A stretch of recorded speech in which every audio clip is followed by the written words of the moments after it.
Hey everybody, welcome to Board Game Heaven. My name's Raymond, and in this video I'll be taking a look at High Score by Angel Lucas, published by DMZ Games. Now this is a competitive, dice-chucking, press-your-luck dungeon crawler for 2 to 4 players, but it can also be played cooperatively and even solo. It's a game that plays in about 45 to 60 minutes for ages 8 and up. So I'll unbox the game and show you what's inside. I'll teach you how to set up the game and how to play the game, and then I'll give you my final thoughts. Okay, High Score by Angel Lucas and DMZ Games. This is the crowdfunding edition. So let's see what's in the box. At the back of the box we can see some of the cards, some of the standees, a bit of artwork. There's English text here as well as Spanish. So yeah, let's open up the box, see what's inside. Alright, so inside, first of all, we get the rule book, which has the components. This is all in Spanish, so let's see if halfway through we get the English rules, and there we go. So there we go, the English rules are in here as well. Right. And it's all nicely illustrated. And there's a summary on the back in 2 languages. So that's the rule book. Here's a cool looking punch board with all of the hero tokens on it. Punches easily, so to yep, there we go. So that's nice. We have all of these nice looking hero artworks, standees, and tokens. Alright, so what else is in the box? There's some red cubes here. I assume these are for tracking your health. We've got some stands, of course, for the standees. We've got some plastic golden chips that are coins. And we've got all of these brightly colored dice. That is really nice. And we have a little baggie of blue crystals. Okay, and then on the other side of this little insert here, there's all of the cards. So look at that, game over. So different cards, different decks. I'll just open a few of those. Right, so here's the first pack of cards. We've got Carthan, yeah, it's Carthan, the Barbarian, double-sided. And we've got Saran, the Sorceress. We got Riorind, the Elf, Vigil, or Vigil. That looks like a rogue, and Hanser the archer, or ranger perhaps. We've got New York the dwarf fighter. So those are the character cards. We've got some dungeon cards here, and they're numbered, so you've got level 1, 2, and 3 dungeon cards. Seems like they're shuffled a bit. Oh yeah, there's probably different kinds of dungeons. So we've got the caves here with an end boss, and we got the mines. Yeah, exactly. So different sorts of dungeons. We've got the castle here, a nice and perilous looking castle. More caves, mines. Oh, these are merchants, I think. Yeah, probably. Exits. Okay, really cool artwork. It looks really like some kind of video game side-scroller. So we have some more cards here. Okay, so more heroes, yay. So there's Astrid, just one. And we got some more dungeon cards. And there we go, we've got some weapons here. So are they double-sided? Nope. So there's an axe, there's an elvish blade, there's a fire gem, And these are all in Spanish, so I'm hoping there will be an English version of those cards as well, because they're not double-sided. And these are level 4 dungeons, so, and bosses, I would say. Pretty cool. Nice looking artwork. And we have some monsters. Monster cards, yep. All kinds of different monsters. Yes, sir. So that's these. And then the last and the final pack of cards is, let me see, more dungeons. So this looks like, you know, oh, there's different kinds. There's more caves and more mines, more castles. All right, I'll just put this with the rest. Here is more of these items. So, but apart from the name being in Spanish, there's just icons underneath. I'm assuming this is a cost, and this is what you do with them. So it's basically a language-independent game, as far as I can tell from this. So, yeah. Okay, and we have some player cards. So there's player 1, player 2, 3, 4... Yes, player select, that's just so cool. Player select, insert coin. This really feels like an arcade game already. I haven't even played it. New game. Game over. Really nice. So those are cards. Let me set up a game and explain the rules. To set up a game of high score, you separate all 4 dungeon level cards, and then from each deck you take out the bifurcation cards where the road splits into 2 different directions. There's 3 of those. You set aside the dead end cards as well. You won't be using these in the regular game mode. You take the peddler card and set it aside. And from the 4 bosses that each level has, you randomly you shuffle these and you pick one to have at the end of your dungeon. Set the rest aside, and that will leave you with the regular dungeon cards, which you shuffle and then build your dungeon. Do the same for the 2nd and the 3rd level, but set aside the 4th level. The 4th level cards are only used in an advanced mode. The game has 7 different characters, and each player picks one either randomly or selectively. All characters have different special abilities and a different dice pool. Listed on each card are their names in the top here, the number of dice of each color they can add to their dice pool, their health points, their special ability, and their lucky die, meaning if this character on any challenge rolls a 6 or a different indicated number on the card of that dice color, they gain a gem. Next, you shuffle the remaining dungeon cards per level and you put them out like this, starting with 3 random tiles for level 1. Next is the peddler, then 4 random tiles and one of the bosses that you randomly selected for that level. Do the same for all 3 levels, such as this. Set aside the dice, the health tokens, the blue gems and the coins. Also shuffle the equipment cards and keep them within easy reach.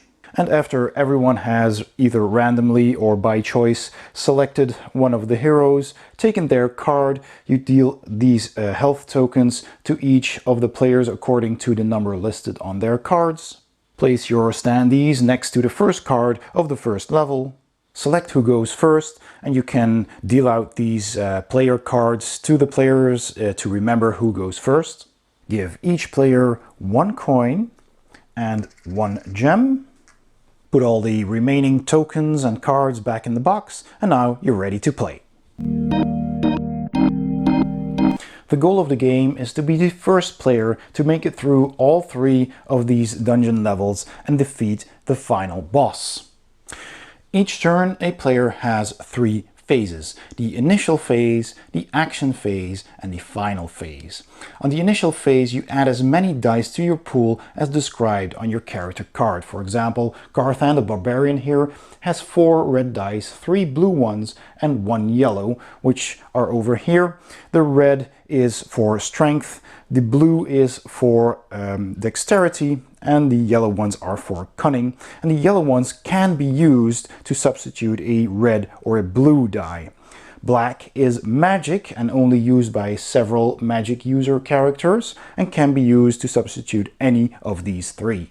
So you collect the dice into your pool and you enter the first dungeon card. Next, you're going to attempt to defeat the challenge that is listed on the card, and these cards have all got different kinds of challenges, which I will explain in a bit. And after you've attempted to defeat that challenge, maybe you've succeeded and you've moved on to the next challenge, etc. At some point you will either run out of dice to roll, because every time you attempt a challenge, those dice are removed from your pool and back into the common pool. So you may continue just as long as you have dice to overcome that challenge.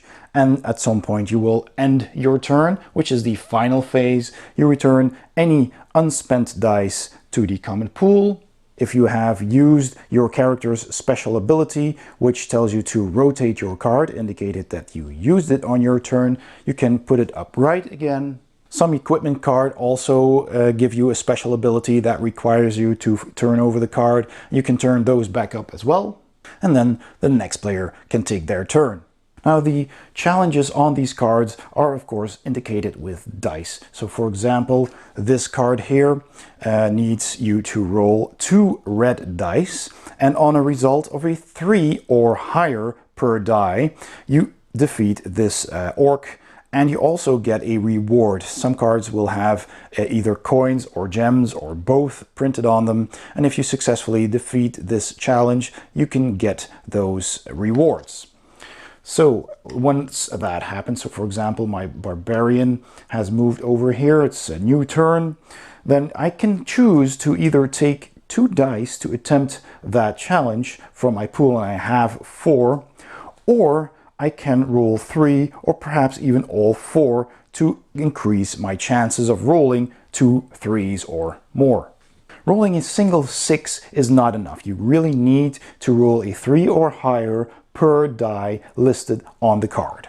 Now, if for some reason I had already spent lots of my red dice on a previous encounter and I only have 1 left for this challenge, I could, like I said before, use my single yellow die to substitute and still try and defeat that card. So then you simply roll your dice and you check to see if you defeat the card. In this case, I just did, so I get 1 coin, put that into my stash, and I move on to the next one, which is the peddler. At the peddler, you can exchange coins for health. If you've lost health, you can never have more than your maximum, which is listed on the card, or you can use your gems and coins to buy equipment. But before I explain how equipment works and how to buy it, there are more ways to manipulate your dice rolls. Aside from using a yellow die for a blue or a red die, or a black die for any of these 3, you may also use your character ability, which I also will explain later, because some of these abilities let you manipulate a die or just re-roll it. And the same goes for some equipment cards that you may acquire. But you may also spend 1 gem to re-roll 1 die of your choice. And you don't need to declare all of your modifications at once. You can do that one by one and see the result before you decide on your next action. If, despite your efforts, you fail to overcome a challenge and there's nothing else you can do about that anymore, you lose 1 life, and if you can try again, or you end your turn. If you lose your last life token, you are eliminated and out of the game, but if you do not like player elimination, there is an optional rule to play differently. Now, if you don't want to play with elimination, you take the 5 game over cards and you shuffle those and you start revealing them one by one until a new game card is revealed. So for example, had one of my characters died, I will shuffle these cards and flip them over. This one says insert coin, so that's 1. Insert coin and lose a coin, so if I have any, I will also lose a coin. That's 2, 3. Same thing happens if I still have any coins to lose. 4, and it says new game. Now, when I draw the new game card, I have to move my character back 1 card per revealed card this way. So it may happen that you're in a higher level and you have to move back 4 steps. So that's 1, 2, 3, 4, and the next turn you have to defeat this card again. You could also get lucky and only draw 1 card and start right over, and you only had to retreat 1 step and then you can start again. And I would suggest using that optional rule standard instead of player elimination, because it makes the game a lot more fun. Some cards have 2 different sets of challenges separated by this bone-shaped dash. And that means you have to choose which challenge to try. So in this case, I could challenge him in strength by rolling a 5 or a 6, and then I get a coin if I succeed. Or I could use a magic die if I have one, and only have to roll a 3 or higher. But not all characters do have these black dice. Other cards can show a plus on them, and that means that you first have to defeat this challenge, and then you may optionally choose to try and take on the second challenge, which is usually some kind of treasure. So in this case, I have to defeat this monster, and then I can try, if I still have the dice or if I want to, try and overcome this challenge. Now this is important. You have to do that on the same turn, because you can defeat this one, stop your turn and here, and then try this on your next, because after defeating this challenge you will move on if you decide to skip this one. You also have to attempt these challenges after each other, so first that one, then that one, and of course if you fail on the second optional test, you do not lose a life. Whenever the dungeon forks, you may choose which path to take, but once chosen you have to finish that route. If you overcome the final challenge of a boss on a level, you move your character to the first card of the next level. So let's talk about the peddler some more. Like I already said, you may spend 2 gold coins to heal 1 health. And of course, if you have more than 2 gold coins, you can heal multiple times if needed. And you can buy equipment. If you want to buy equipment, you draw 5 cards from the equipment deck and put them on the table.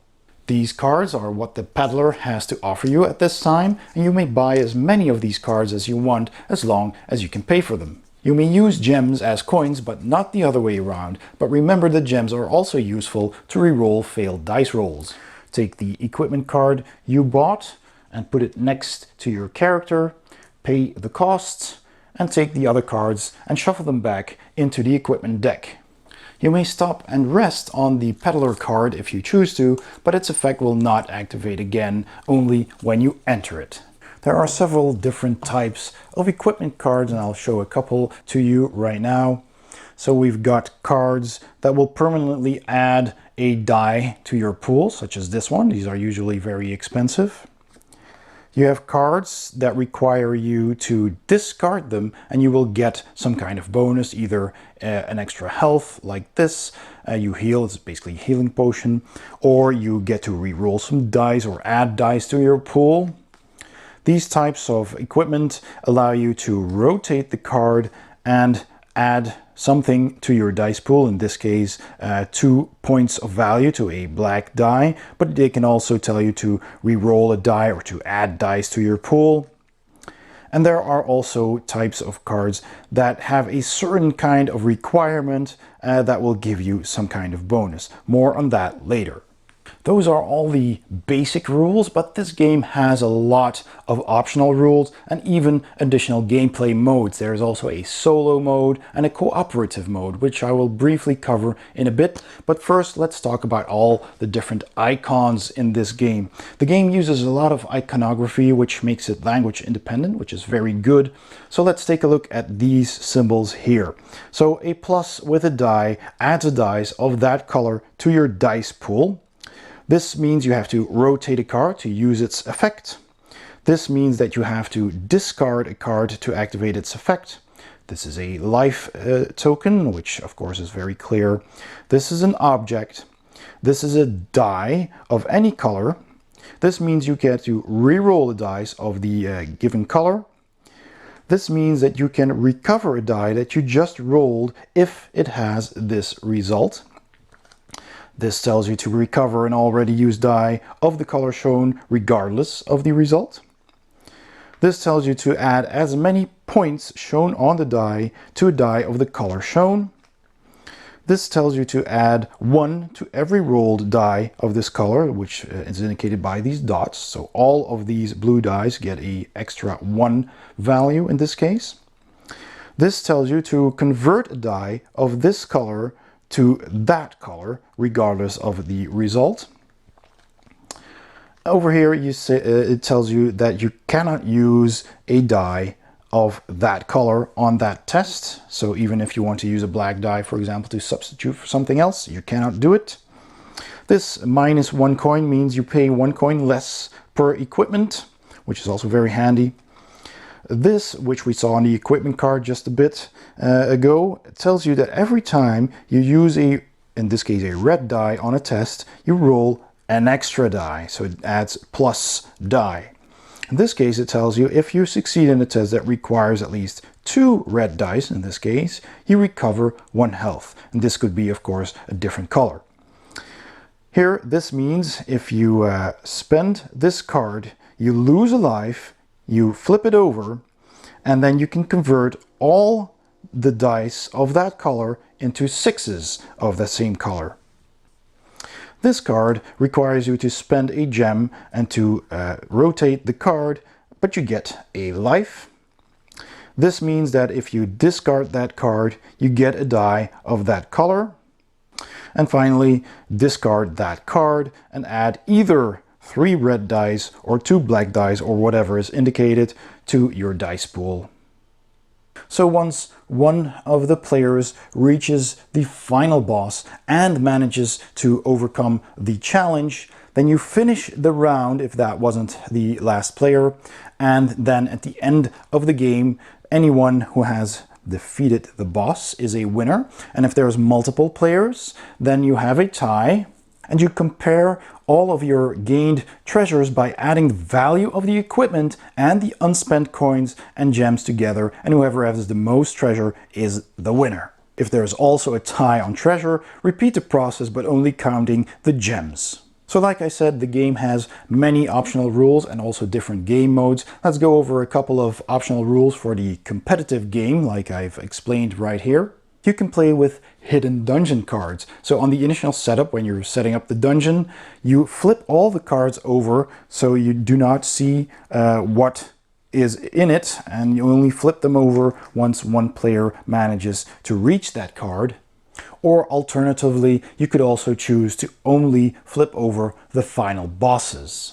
This means you cannot see the challenge ahead of you, making it harder to choose the dice you're using on your current challenge before that card. There's also the option to play with a variable turn order. Then after the first turn, determine the turn order by the relative position of the players in the dungeon. So the player who has advanced least of all players becomes the first player and then takes the first player card and takes their turn. Then the next player takes the second player card, takes their turn, and finally the player that's furthest ahead in the dungeon is the last player to take their turn. In that version of the game immediately ends when a player defeats the final boss, so no ending the round by letting all players take their turns. You can also play with additional character abilities. All of the character cards have a flip side with an extra special ability in the top right corner of that card. And all of those special abilities are listed in the rulebook over here by these golden circles. And they add an extra dimension to the game, which, like a wise man once said, I will leave to you to discover on your own. Most of those involve stabbing your fellow adventurers in the back and either stealing some treasure, some gold or gems, or making them lose some life. Another optional game mode is the exploration mode. In this mode, the shape of the dungeon is not defined at the start of the game, but rather develops as the characters explore it. In this game mode, you prepare each deck for every level by shuffling together the dungeon cards and the bifurcation cards over here. There's 3 for each level. And you can recognize them because they have these stairs and 2 arrows indicating a split in the road. Put aside all the final bosses for each level and the dead end cards, which also have a wall and some kind of treasure. Put aside the peddlers of the first and second level, but shuffle the peddler of the third level into the deck. After shuffling each of those levels, you reveal the first card of the first level. If that card is a bifurcation, you shuffle it back into the deck and you draw a new card. Then you place all the characters next to this card and start the game as normal. And whenever a character overcomes a challenge on the farthest dungeon card, you draw a new card and place it next to it. If it is a bifurcation card, you immediately add 1 final boss and 1 dead end to the deck and shuffle it. Now, from this card on, there are 2 paths that players can take, and once a character overcomes this challenge, you draw 2 cards and place them top and bottom of that bifurcation card. And now characters have to decide whether to take the top or the bottom path. Every time a new bifurcation card is drawn, you once again add 1 boss and 1 dead end into the deck and shuffle it, and you continue your road until you find a dead end. Whenever a character encounters a dead end on their road, they take the reward shown on the card, in this case 1 gold coin, and they must retreat back to the previous bifurcation. To do this, they must discard 1 die from their pool for every dungeon card they retreat. So if there were more cards in between, like so, and they've overcome this challenge and then drawn the dead end, they take that treasure and they have to go back 1, 2 cards. If they reach this card and have no more dice left, then their turn ends, and on their next turn they will have to retreat and then put 2 dice aside, and they will have less dice to overcome the next challenge. Any players that may have followed a character on that route, they get to choose whether to continue and get that treasure or to also fall back from the point that they are. If they choose to continue and get the treasure, then that means when retreating, it will also cost them dice. But if they retreat on the same turn as the character reached the dead end, they get to return for free.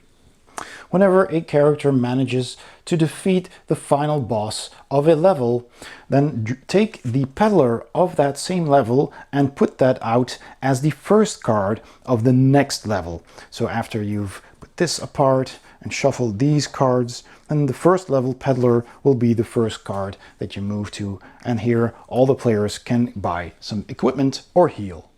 From there on, play continues in the same way. Again, if the first card is a bifurcation, you shuffle it back into the deck and draw a new card. And because you add a boss and a dead end every time you draw a bifurcation card, it is possible for different characters to gain access to the next level through different paths, and they could even win simultaneously by defeating different bosses. If 3 levels isn't enough of a challenge for you, you can also optionally play with the 4th level and play in the competitive mode, which adds new and even tougher challenges and bosses to the game. You can also choose to play the 4th level with the hidden dungeon cards mode, where all the cards are flipped over, except for the peddler, but you cannot use the 4th level in exploration mode. So the game also has a solitary mode, where one character, the player, is trying to defeat all 3 levels just like the normal game, but in the end, the final boss of the 3rd level is this card called Azoz the Mad. And in this game mode, you're playing against time, because Azoz the Mad is summoning a beast of chaos that will bring about the end of the world.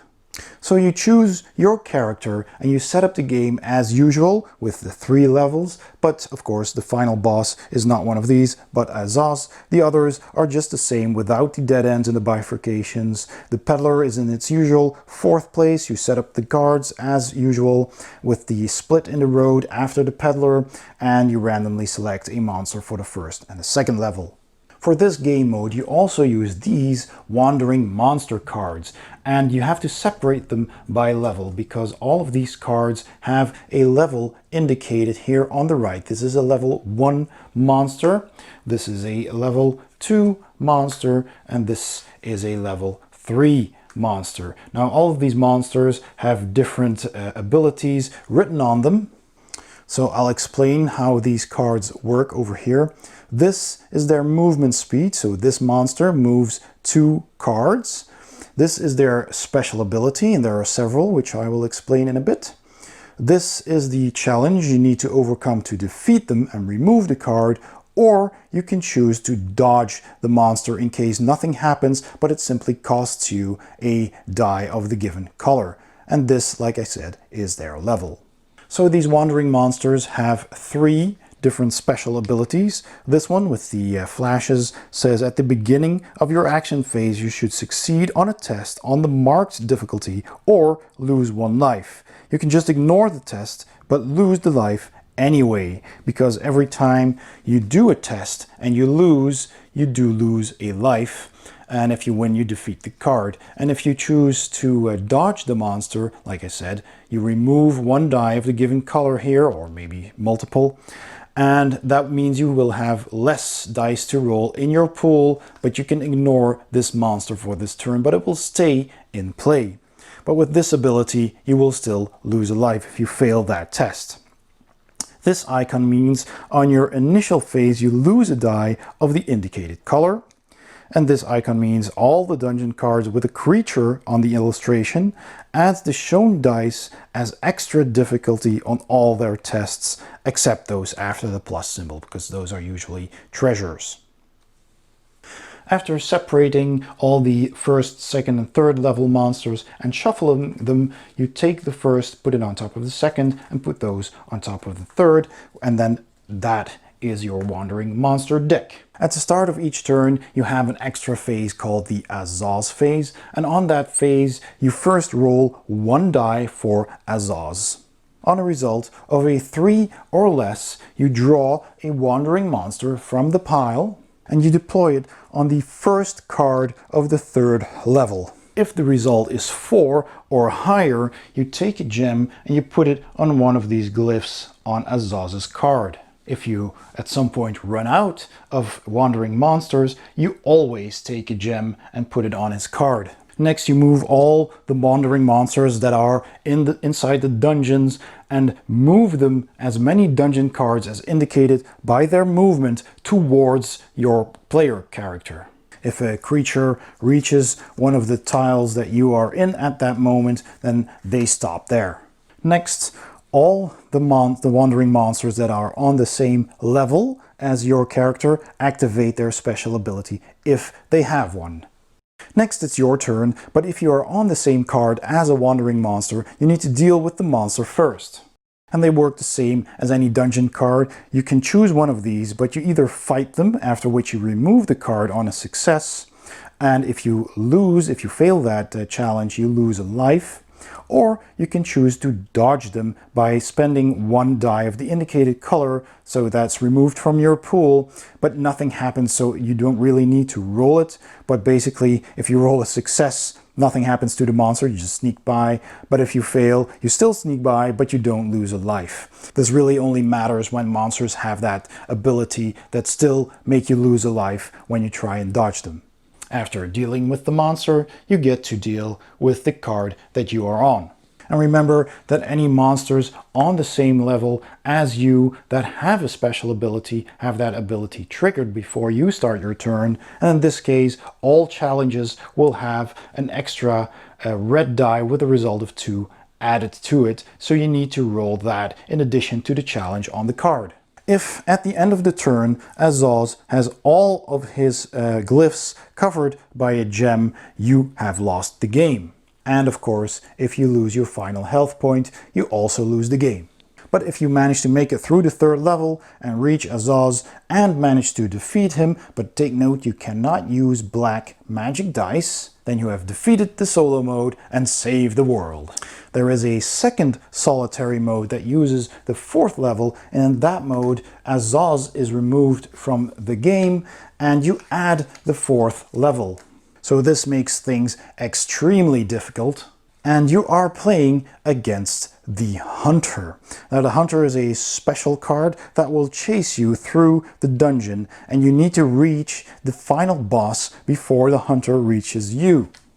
Again, you make the setup of all the dungeons like normal with 4 cards at the start, the peddlers, and then the 2 bifurcations with 2 cards, and a final monster, just like I shown in the regular setup. You again prepare the Wandering Monster deck in the same way with the level 1, 2, and 3 on top of each other. You once again prepare the Wandering Monster deck by shuffling the level 1, 2, and 3 separately and then placing them on top of each other. The Hunter card is placed behind the first card of the first level, so he will be chasing you. And at the beginning of each turn, instead of a Azoz phase, as in the other solo mode, there is a Hunter phase.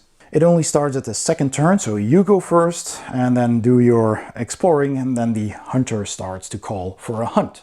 So the Hunter phase has 3 actions. First, he calls for a hunt, and if there are less than 3 wandering creatures on the table, you draw a new creature from the deck and place it 3 dungeon cards ahead of where the Hunter currently is. But if there are 3 creatures already, instead move all of them 1 dungeon card forward. If there are no creatures left to play in the deck, the Hunter gets an extra +1 movement. You can keep track of that by placing a die on top of the card. Secondly, the creatures and the Hunter move forward their regular movement, so this is usually 1, otherwise it's 2, and all the monster cards have their movement listed on top of the card as well. And as usual, creatures will stop moving once they reach the same card as the Explorer is also in. And for the 3rd action, you take the Hunter and all the creatures that are in a lower level than the Adventurer, and you move them 1 space forward. Any wandering monsters and the Hunter himself that are on the same level as the Adventurer do not advance this extra step. And like I said, you win if you reach the final 4th boss and defeat it before the Hunter reaches you or before you run out of lives. Now this solo variant is extremely difficult, so you may want to try your first go at it with an extra gold and an extra gem at the start of the game. Finally, there is also a cooperative mode, and for this mode you take the level 1, 2, and 3 cards, you take 3 bosses for each level, the peddler, and only 12 dungeon cards, and set all the other cards aside, including the bifurcations and the dead ends. You shuffle those cards together and then you put them on the table in a pattern as shown in the rulebook. So here you go. The players start in the middle in a village, and then you set out all the cards face down around the players. So after you've done that, your table should be looking something like this. And now I did notice a small error in the rulebook. I rotated it because that will fit better on the table. Plus, if you flip them over, the cards are oriented in landscape, so it looked better. They said 12 dungeon cards per level, plus 3 bosses and the peddler, so that's 16 per each level, but there are 15 level 1 cards and 17 level 3 cards, so I substituted one level 3 card with a level 1 card over here. I guess that's just an error in the rulebook. Now, besides from starting out with a coin and a gem, you also take the equipment deck and you set aside the 3 health potions, and you will share these with the group. So just set them aside somewhere. Any player can use those healing potions even when it's not their turn. Then place the player standees in the middle of the board, and that is representing the town of Drakenberg, which you will need to defend against evil. Flip over the 4 orthogonally adjacent cards, and these will be the first cards you will get to explore. Diagonal cards are not considered to be adjacent in this game. Every round, players choose the turn order, and you don't need to do that in advance. You can choose one player to go first and then decide who goes next. You simply give each player who took their turn one of these cards. You also take these player tokens, and they are double-sided with different characters on each side, and you set them apart for now. And on a player's turn, you may advance to an adjacent card and attempt a test on that card. And if you succeed, for example, I'll go over here, and if I succeed that challenge, I take one of the tokens with my image on it and place that token on that card. Next, you flip over all the next adjacent cards to the card that you just defeated. And you may, as usual, continue to move on to a new card and try and defeat that. And again, you can continue to play just like in the normal game as long as you still have dice to overcome a challenge or until you end your turn. You can move on cards with an ally's character token or one of your own without having to attempt to test them. So basically, you may move freely through the dungeon cards that were already defeated by yourself or your allies on that turn. When you enter a peddler card, apply its effects normally, just heal or buy objects, just like usual, and then place one of your character tokens on it, even if you didn't use the peddler's services. As long as this token is on the card, nobody else can activate the peddler's ability. When you defeat a final boss, then you can place a gem on it. And this gem counts just like a character token, but it is not removed at the end of the turn, because every time a round ends, all of these player tokens are again placed in the pool, and players will have to defeat those challenges again, so not for bosses. If you defeat a 3rd level final boss, you can draw and keep an equipment card as your reward. You simply place it next to your character card. So when all players have finished their turn, the round ends, you move back to the town and you remove all the player tokens from the board.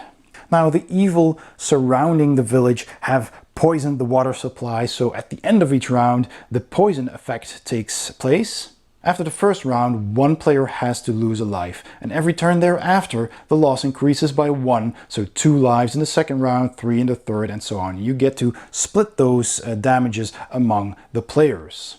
And remember, you do have healing potions. If one of the characters dies, you all lose. And to win, you must defeat a number of bosses depending on the number of players.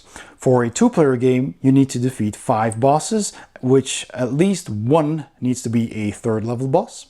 In a 3-player game, you need to defeat 7 bosses, and in a 4-player game, you need to defeat all 9 bosses. And at the very moment you defeat the last boss, you need to reach the required number, then the game is over and you win. The rules also come with 4 alternate board setups listed here. So level 1, 2, 3, and 4 with increasing difficulty. And those are all the rules you need to know to play high score. Let's go to my final thoughts. So my final thoughts for High Score by DMZ Games. Well, let me start with the presentation. As always, the artwork on these cards is very cool. I really like all the art on all the different dungeons. Some art has been recycled. There are some orcs or goblins, for example, that you'll see on a couple of cards, but most of them have their own unique artwork, and it's really well done. It's really looks like a dungeon, and all the levels have a different background, and you can easily tell which level you are on. And the icons are very clear and very colorful, and there's just no mistaking at what dice you need to roll and what rewards you will get and what's on these equipment cards. Now the text is in Spanish, but you don't really need to read the name of that item. The rest is all in icons, and it looks very nice and colorful. So that is all very well done, and there is plenty of cards to go around. The character cards are well done, also with iconography, and they are double-sided with that extra ability as well. And the quality of the cards is also quite good. They're nice and thick, and they're a bit glossy, so they are of a good quality, I think. You also have these nice blue crystals, you have the red cubes to keep track of your health, and you have these golden shiny chips that you can use for coins. I mean, they're pretty bland, but they're okay. They're, I think, nicer than simple cardboard tokens. So that all is very good, and I especially like the chunky dice. They're all of a simple opaque color, but the simplicity of the colors does make it easier to discern which dice you need. They stand apart very clearly, and they're nice and chunky, and they have rounded corners, so they also roll well. So the presentation and the quality of the game is very good, I think. The theme of the game is obviously dungeon crawling fantasy, and I think that's very cool. I really like the fact that you're crawling through this dungeon, meeting all kinds of monsters or challenges, traps, what have you, and you need to overcome them. And really the art on the cards does kind of fit in theme with the dice you need to roll, because you have your strength dice, your dexterity dice, your cunning that you can also use to substitute for the other dice, and you have magic. And sometimes you will see on a card, well, I can either overcome this by running really fast, so I need more dexterity, or by just brute forcing my way through, and I'll need more strength. And you can sneak past the monster or fight it, or you can use magic, etc. So I think the theme comes across pretty well in this game, so also giving that a thumbs up. So let's talk about the gameplay. This is, of course, a press your luck game in its core. So it's about dice rolling, it's about taking chances, it's about trying to fix botched dice rolls with your special abilities. So you have to take into account what special abilities you have, and once you've bought some of these equipment cards, you might have some more abilities to mitigate bad dice rolls. And you can also always use one of these crystals to re-roll a die, so really be careful what you spend these on. And yeah, it's about taking risks and just seeing how far you can get, but you have to be careful, because if you lose a challenge, you will also lose health, and that might mean you get either eliminated, or if you're playing with the optional rule, that you get set back by drawing these game over cards until you draw the new game card, and that many cards you need to go back, and then you need to overcome those challenges again. But if you're really lucky, you could actually just catch up just as fast as you went back again. So,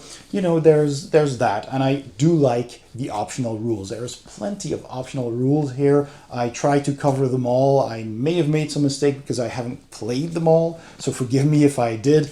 But I do like the fact that they give you plenty of optional rules. There's the extra hard 4th level that you can try. You can play by placing all the cards face down and just flipping them over as you progress through the dungeon.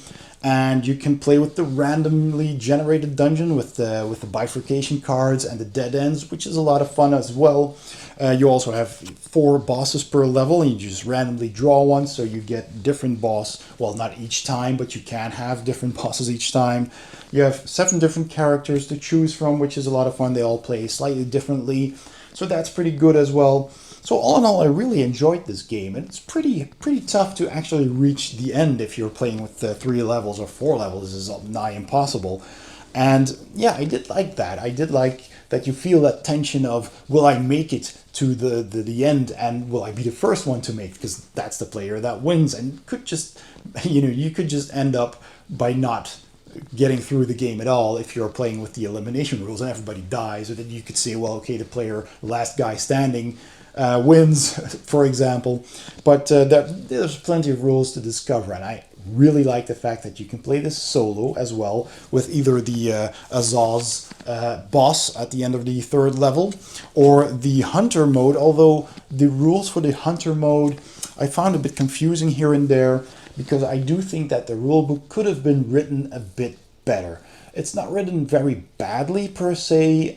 There are some spelling errors and some typos, probably due to translation from Spanish, but they aren't that bad. I managed to read it fairly easily. But there are a couple of rules that you need to read everything in the rulebook, because I don't think there is an index. Let me check again, but I did not see an index in the booklet, and it's in 2 languages, and neither of them have an index. So you really have to read everything, and you also need to read the components, because at some point I was confused whether Azoz was considered a regular card or not, because he's a really tough boss, but he doesn't have the golden edge that other bosses have. I think that's a printing error, because I feel they should have had a golden edge and be set aside, because at first I didn't even know about Azoz, and I just shuffled him in with the regular cards because he doesn't have anything that indicates that he's a special boss. He's just a level 3 card. So that's only explained in the components list. It says there's these types of cards, and there's one Azoz card. So yeah, he's over here. So that's the only part in the rulebook where it is explained that he is in fact a special card. So that's not explained that clearly. And also with the hunter mode, it tells you to place wandering monsters ahead of the hunter 3 cards. So I thought, well, but if I'm playing with the hunter and I'm starting my turn and I manage to make it to maybe even 2 cards, and then it's the hunter's turn and he places a monster 3 cards ahead, 1, 2, 3, then that monster would be ahead of me. So, and then at the end of the turn, all the monsters move forward. So would that mean that this guy just keeps moving ahead of me? Or does he, in that case, move back towards me? I guess that's the case, because it's only logical that they move towards the player. But that wasn't explained very well either. Now, that may only happen in the first turn, and under certain circumstances, if you don't get that far. And you're supposed to get further than 3, perhaps, I don't know, in your first turn. But there's a couple of situations where I thought, well, if this happens, what do I do? And the rulebook isn't that clear. But there were only a handful of situations where I had questions. You can also, of course, go to Board Game Geek and ask the designers or the publisher, and they will answer. But of course, I feel any frequently asked questions or any situations should have been explained in the rulebook. So the rulebook could do with a little bit of improvement. But otherwise, I really enjoyed the gameplay. This is a fun game. It's not a filler because, in my opinion, it does take about 45 to 60 minutes, maybe even longer. If you're new to the game and you're playing with 4 players, it could take a while. So it's definitely a game that you take a little bit of time for, but it's a lot of fun, and I don't think it overstays its welcome because it's pretty light. You're just chucking dice and seeing if you make it, and turns are relatively fast, so you don't have to wait on your turn too long. So the replayability is pretty good. There's plenty of cards for each level, and you're only using several of them for 7 different ones, plus the peddler, plus a boss, and there's, I believe, 13 or 14 different dungeon cards. So if you shuffle them each time, your dungeons will be different, and so gameplay will be different. Of course, you're still chucking dice, but every time, you know, even with different characters, you'll have a different dice pool, different challenges. So there is enough variation to keep it fun, I think. And then finally, the game is fully language independent, which is a huge plus in my book. The only thing that has language on it, like I said, are the equipment cards. Only the title of those cards are in Spanish, but otherwise everything is explained with icons, and the rule book has the Spanish and the English explanation. And perhaps you can find different languages online as well. I don't know, I haven't checked, but once you know the rules, you can explain it to your friends, and you don't really need to know English or French, Spanish to be able to enjoy this game. So that's also a big plus. So in the end, I am giving this game a thumbs up. I rather enjoyed it. I hope you also enjoyed this video. If you did, please give it a thumbs up. Don't forget to subscribe, and if you hit the bell icon, you'll also get notified whenever I upload a new video. Thanks for watching, and I'll see you next time on Board Game Heaven.